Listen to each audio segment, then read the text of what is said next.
Good morning विद्यार्थी मित्र हो. मागील तासामध्ये आपण भारतीय भांडवल बाजारात दोन प्रकार आढळतात हे आपण पाहिलं. भारतीय भांडवल बाजारात कोणते दोन प्रकार आढळतात? सरकारी रोखे बाजार व औद्योगिक रोखे बाजार हे दोन प्रकार भारतीय भांडवल बाजारात आढळतात. सरकारी रोखे बाजार म्हणजे काय? सरकारला जेव्हा भांडवलाची आवश्यकता असते तेव्हा सरकार कर्ज रोखे भांडवल बाजारामध्ये विक्री करते. त्या बाजाराला सरकारी रोखे बाजार असं आपण म्हणतो. आणि जेव्हा उद्योगधंद्यांना भांडवलाची आवश्यकता असते तेव्हा उद्योगधंदे आपले कर्ज रोखे भांडवल बाजारामध्ये विकतात, तेव्हा त्या बाजाराला औद्योगिक रोखे बाजार असे म्हणतात.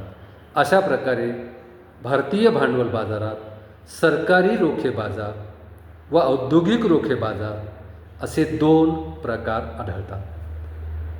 त्यानंतर आपण पाहिले की औद्योगिक रोखे बाजारात दोन प्रकार दिसून येतात. औद्योगिक रोखे बाजारात दोन प्रकार पडतात किंवा दोन प्रकार दिसून येतात. पहिला प्रकार आहे प्राथमिक रोखे बाजार आणि दुसरा प्रकार आहे दुय्यम रोखे बाजार. प्राथमिक रोखे बाजार म्हणजे काय? जेव्हा उद्योगधंदे भांडवल बाजारातून भांडवल मिळविण्यासाठी आपले कर्जरोखे प्रथमतः व्यक्ती किंवा वित्तीय संस्थांना विकतात, तेव्हा त्या बाजाराला प्राथमिक बाजार असे म्हणतात. आणि जेव्हा ज्यांनी उद्योगांचे कर्जरोखे विकत घेतलेले आहेत ते व्यक्ती किंवा संस्था इतर व्यक्तींना ते कर्जरोखे विकतात, तेव्हा त्या प्रकारच्या बाजाराला दुय्यम रोखे बाजार असे म्हणतात. असे औद्योगिक रोखे बाजारात प्राथमिक रोखे बाजार आणि दुय्यम रोखे बाजार असे दोन प्रकार आपल्याला दिसून येतात. आता आपण पुढचा प्रश्न घेऊया. क्वेश्चन नंबर 34, प्रश्न क्रमांक 34. प्रश्न क्रमांक 34 काय आहे? भारतीय भांडवल बाजारात रिकामी जागा प्रमुख घटक दिसतात. भारतीय भांडवल बाजारात या 2-3 प्रश्नामध्ये आपल्याला भारतीय भांडवल बाजारातले घटक अभ्यासायचे आहेत आणि या भारतीय भांडवल बाजारावर कशा पद्धतीने बहुपर्यायी प्रश्न विचारला जातो हे सुद्धा त्यासोबतच समजून घ्यायचं आहे. तर भारतीय भांडवल बाजारात रिकामी जागा प्रमुख घटक दिसतात.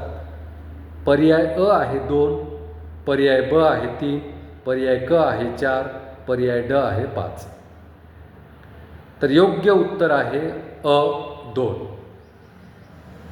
भारतीय भांडवल बाजारात दोन प्रमुख घटक दिसतात. कोणते दोन प्रमुख घटक आहेत? असंघटित घटक आणि संघटित घटक. तर भारतीय भांडवल बाजारात असंघटित घटक आणि संघटित घटक असे प्रमुख दोन घटक दिसतात. म्हणजे असंघटित घटक 1 आणि संघटित घटक 2. अशा प्रकारचे भारतीय भांडवल बाजारात प्रमुख दोन घटक दिसतात. म्हणून योग्य उत्तर आहे अ 2. त्यानंतर क्वेश्चन नंबर 35. भारतीय भांडवल बाजारात रिकामी जागा या असंघटित घटकांचा अंतर्भाव होतो. पुन्हा एकदा प्रश्न आहे का? Question number 35. भारतीय भांडवल बाजारात रिकामी जागा या असंघटित घटकांचा अंतर्भाव होतो. यापूर्वीच्या प्रश्नामध्ये आपण पाहिलं की भारतीय भांडवल बाजारात दोन कोणकोणते प्रमुख घटक आहेत. त्यामध्ये असंघटित घटक 1 आणि संघटित घटक 2. तर पुढचा प्रश्न म्हणजे प्रश्न क्रमांक 35 विचारलेला आहे. भारतीय भांडवल बाजारात रिकामी जागा या असंघटित घटकांचा अंतर्भाव होतो. कोणत्या असंघटित घटकांचा अंतर्भाव होतो? यावरून आपल्याला लक्षात येईल की भारतीय भांडवल बाजारात असंघटित घटक कोणकोणते आहेत. सराफी पेढीवाले. आता सराफी पेढीवाले म्हणजे काय? जे सोन्या चांदीचा व्यवसाय करतात आणि कर्जसुद्धा देतात, त्यांना आपण सराफी पेढीवाले असे म्हणतो. तर हे भांडवल बाजारातील असंघटित घटक आहे. दुसरा घटक आहे खाजगी संस्था. खाजगी वित्तीय संस्था असतात, त्यासुद्धा भांडवल बाजारामध्ये त्या ठिकाणी कर्ज देत असतात किंवा घेत असतात. मग अशा खाजगी संस्था ज्या आहेत त्यासुद्धा असंघटित आहेत. त्यानंतर दीर्घकालीन कर्जात गुंतलेल्या व्यक्ती, हा सुद्धा भारतीय भांडवल बाजारातील असंघटित घटक आहे. म्हणजे सराफी पेढीवाले, खाजगी संस्था, दीर्घकालीन कर्जात गुंतलेल्या व्यक्ती ह्या भारतीय भांडवल बाजारातील असंघटित घटक आहेत. आणि या तिन्ही घटकांचा भारतीय भांडवल बाजारात अंतर्भाव होतो. त्यामुळे ड पर्याय आहे वरील सर्व. म्हणून योग्य उत्तर आहे ड वरील सर्व. कारण भारतीय भांडवल बाजारात सराफी पेढीवाले, खाजगी संस्था, दीर्घकालीन कर्जात गुंतलेल्या व्यक्ती ह्या असंघटित घटकांचा अंतर्भाव होतो. पुढचा प्रश्न घेऊया. Question number 36. आपण क्वेश्चन नंबर 34 पाहिला होता की भारतीय भांडवल बाजारात रिकामी जागा प्रमुख घटक दिसतात. तर ते दोन घटक होते, असंघटित घटक आणि संघटित घटक. आता असंघटित घटक म्हणजे काय आणि संघटित घटक म्हणजे काय याचा अर्थ तुम्हाला सांगणं आवश्यक आहे. असंघटित घटक म्हणजे असे की ज्या घटकाची नोंद सरकार दरबारी झालेली नसते. असे जे असतात सरकारच्या नियंत्रणाखाली ते नसतात. असे जे असतात ते असंघटित घटक असतात. आणि संघटित घटक म्हणजे जे सरकार दरबारी ज्याची नोंद झालेली असते, सरकारकडे त्याची नोंद असते, असे जे घटक असतात अप्रत्यक्ष किंवा प्रत्यक्षरित्या या संघटित घटकावर सरकारचं नियंत्रण असतं. अशा प्रकारचे असंघटित म्हणजे नोंद न झालेले आणि संघटित म्हणजे नोंद झालेले, अशा प्रकारचे दोन घटक भारतीय भांडवल बाजारात प्रमुख घटक आहेत. क्वेश्चन नंबर 36 आहे. भारतीय भांडवल बाजारात रिकामी जागा या संघटित घटकांचा अंतर्भाव होतो. क्वेश्चन नंबर 35मध्ये आपण असंघटित घटक पाहिले.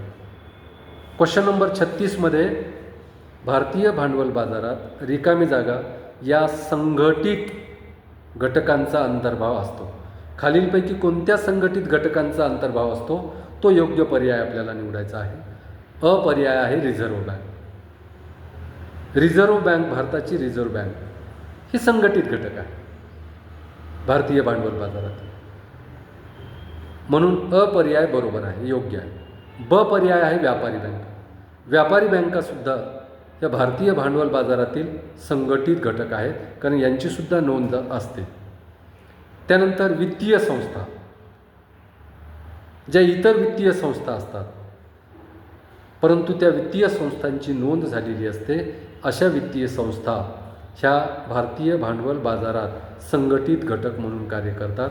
म्हणून ब आणि क हे तीनही पर्याय भारतीय भांडवल बाजारात संघटित घटक म्हणून समाविष्ट असतात. म्हणून हे तीनही पर्याय योग्य आहेत. त्यामुळे ड पर्यायावरील सर्व हा योग्य पर्याय आहे. कारण भारतीय भांडवल बाजारात रिझर्व्ह बँकेचा सुद्धा संघटित घटक म्हणून समावेश होतो. व्यापारी बँकांचा सुद्धा संघटित घटक म्हणून समावेश होतो. आणि ज्या इतर देशातील वित्तीय संस्था आहेत, ज्या नोंदणीकृत वित्तीय संस्था आहेत, त्या वित्तीय संस्थांचा सुद्धा भारतीय भांडवल बाजारामध्ये संघटित घटक म्हणून समावेश होतो. म्हणून अ पर्याय रिझर्व्ह बँक हा बरोबर आहे, ब पर्याय व्यापारी बँका हा बरोबर आहे, क पर्याय वित्तीय संस्था हा पर्याय बरोबर आहे. म्हणून ड पर्याय वरील सर्व हा योग्य पर्याय आहे. कारण भारतीय भांडवल बाजारात रिझर्व्ह बँक असेल देशाची, देशातील व्यापारी बँका असतील किंवा देशातील वित्तीय संस्था असतील, या संघटित घटकांचा अंतर्भाव होत असतो. तर विद्यार्थी मित्र हो, या ठिकाणी आपण थांबूया. धन्यवाद.